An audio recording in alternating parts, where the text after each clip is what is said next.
Duniyar labarai. Wani mutum ya yi wa 'yar cikinsa ciki har sau 3. 'Yan sanda sun damƙe wani fasto mai shekaru 44 wanda ya rika yi wa diyarsa fyaɗe bayan rasuwar mahaifiyarta. Faston mai suna Oluwafemi Oyebola ya rika lalata da 'yarsa ne tun shekarar 2015 a lokacin tana shekara 19.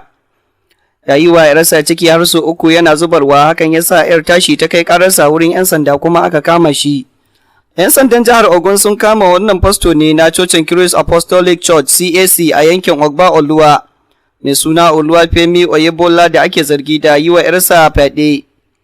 Jaridar Daily Trust ta ruwaito cewa an kama faston ne bayan 'yarsa ta shigar da rahoto a hedikwatar 'yan sandan da ke Owode Egbado. Sanarwar da kakakin 'yan sandan jihar Abimbola Oyoyomi ta fitar ya bayyana cewa yarinyar ta ce mahaifinta ya fara tilasta mata lalata da shi ne tun shekarar 2015 a lokacin shekarunta 19 jim kaɗan bayan rasuwar mahaifiyarta. A cewar ta sau 3 mahaifin nata yana yi mata ciki kuma yana kai ta wurin wata ma'aikaciyar asibiti ana zubar da cikin. Wayayyami ya ce bayan an zubar mata da cikin na 3 wanda ake zargin ya yi mata tsarin ƙayyade iyali domin kada ta sake samun juna biyu. Yayin da ta lura cewar mahaifinta zai lalata mata rayuwa, ta tsere daga gida ta kai rahoto zuwa ƙungiya mai zaman kanta Advocacy for Children and Vulnerable Person Network.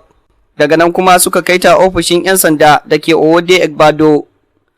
Kakakin 'yan sandan ya ce bayan samun rahoton DPO na Owode Egbado, SP Olabisi Elebote ya ɗauki 'yan sanda sun tafi gidan faston inda suka kama shi a nan take. Ya ci gaba da cewa a yayin da aka masa tambayoyi wanda ake zargin ya tabbatar da cewa dukan abin da 'yarsa ta faɗi gaskiya ne. Isa Randawa a Duniyar Labarai.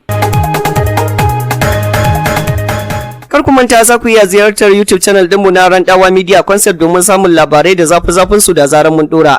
Za kuma ku iya tallata hajar ku a cikin shirin namu akan 0803217652.